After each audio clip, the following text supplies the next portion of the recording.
Il n'y a pas de fraude électorale aux États-Unis, mais il y a un discours sur la fraude électorale. Secondly, we're in a situation where we have put together, and you guys did it for our the President Obama's administration before this.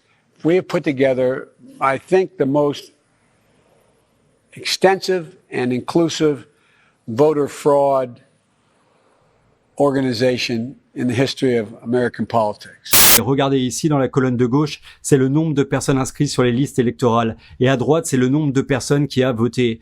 On peut dire que dans tous ces États, le nombre de votants est supérieur au nombre d'inscrits. Dans le Nevada, nous avons 25% de plus. En Pennsylvanie, 9% de plus. Au Minnesota, 7% de plus. En Caroline du Nord, 8%. Au Wisconsin, 5%. Dans le Michigan, 5%. En Arizona, 5% également. Et en Géorgie, il manque 9% car tout n'est pas encore dépouillé. Alors regardons la situation des trois. Nous avons eu 4788 enregistrements en double sur la liste électorale. 32 519 électeurs inscrits en plus que les électeurs normalement en âge de voter. 2503 personnes décédées enregistrées sur les listes. Et enfin un voteur né en 1823. Ce que nous avons vu, nous avons une vidéo de ça et nous allons vous la remettre. Ils ont installé une barricade de policiers tout autour du périmètre et ils gardent nos observateurs de dépouillement à distance. Environ 40 mètres. Au moins 40 mètres, vous pouvez juger par vous-même. Ils ne les laissent plus regarder. Il y a un monsieur nommé Saf Bluestein, qui est un assistant du commissaire de la ville. Il porte un badge de la taille d'une balle de baseball, et autant que je sache, il n'est pas officier de police judiciaire. Donc ça ressemble à de l'intimidation pour moi, avec une barricade de police et un homme portant un énorme badge autour de son cou. Il leur a dit qu'il ne pouvait pas venir plus près, et la raison était qu'il ne pouvait pas interférer avec le processus. Il y a un autre truc à propos du Covid, et nous savons tous que nous devons rester à 1,50 m du site de vote. Nos observateurs de dépouillement n'ont aucun problème à rester à 1,50 m de distance. Ils n'étaient pas autorisés à faire ça, donc on va vous remettre cette vidéo aujourd'hui, parce que, ils avaient des jumelles, nos observateurs avaient des jumelles, ils les ont bloqués avec les jumelles, mais après ils ont dit « Ok, vous pouvez utiliser les jumelles ». Donc c'était la seule chose permise pour observer les bulletins. Ils sont clairement en train de cacher la vue aux observateurs juste à l'heure où les bulletins sont apparus. Si ça c'est pas de la fraude, alors moi je suis une vache qui rit.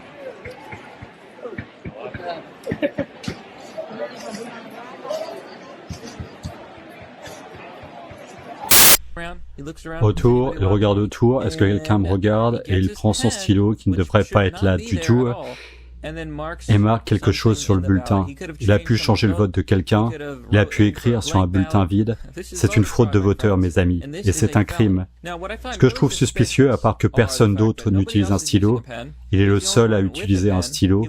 Il regarde autour avant de le faire, et le top dans tout ça, c'est que quand il repère le caméraman, il remet son stylo à distance comme s'il essayait de cacher la fraude de voteur juste exposée. Donc expliquer encore une fois, il y avait un homme en face de nous qui nous disait d'utiliser un feutre qui a été donné par plusieurs travailleurs du site de vote, et du coup il ne comptait plus les bulletins. Ok, et il les mettait de côté. J'ai utilisé un stylo de façon à éviter ça, et ils ont accepté mon bulletin. Donc ils disent aux personnes d'utiliser un feutre, comme ça leurs votes ne sont pas comptés. Oui, c'est exactement ce qui est en train d'arriver. Oui. Pensez qu'il devrait y avoir une carte de voteur à New York? Les voteurs, oui, ils devraient demander pour des cartes de voteurs. Je pense qu'il y a beaucoup de fraude de voteurs. Comme je disais, beaucoup de personnes ne réalisent pas que dans certains quartiers en particulier, ils transportent les gens en bus pour aller voter. Ils font quoi? Ils les transportent en bus un peu partout. Ils les mettent dans un bus et ils les déplacent d'un site de vote à un autre site de vote. J'ai vu des bulletins qui pouvaient appartenir à n'importe qui. Ils ne sont pas inscrits dans le livre d'enregistrement. Ils ont des faux noms inscrits dessus. Et que font-ils avec ces bulletins? Je les défie car je suis supposé les mettre dans une boîte pour faire évaluer, mais après de nombreux bulletins. Donc ils sont remplis de manière incorrecte et vous cherchez à les disqualifier. Oui, ils sont remplis de manière incorrecte. Ils n'ont aucun nom, ils n'ont pas d'adresse. Il y avait aussi une personne née en 1921, mais enregistrée à voter en 1900.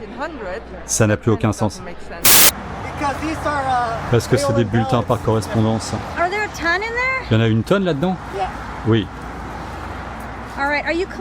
Ok, vous les collectez dans beaucoup d'endroits?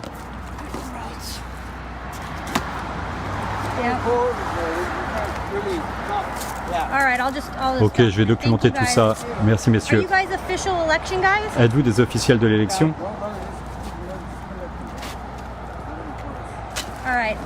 Ok, laissez-moi vous poser une dernière question. Où les emmenez-vous? Le centre d'élection. C'est tout. Is that in the government building? C'est dans l'immeuble du gouvernement, celui du comté. Okay. Ok, Thank you. merci. Are there a lot more in there? Il y en a encore beaucoup là-dedans? 1m50 de distance, s'il vous plaît. Merci, monsieur. Thank you guys.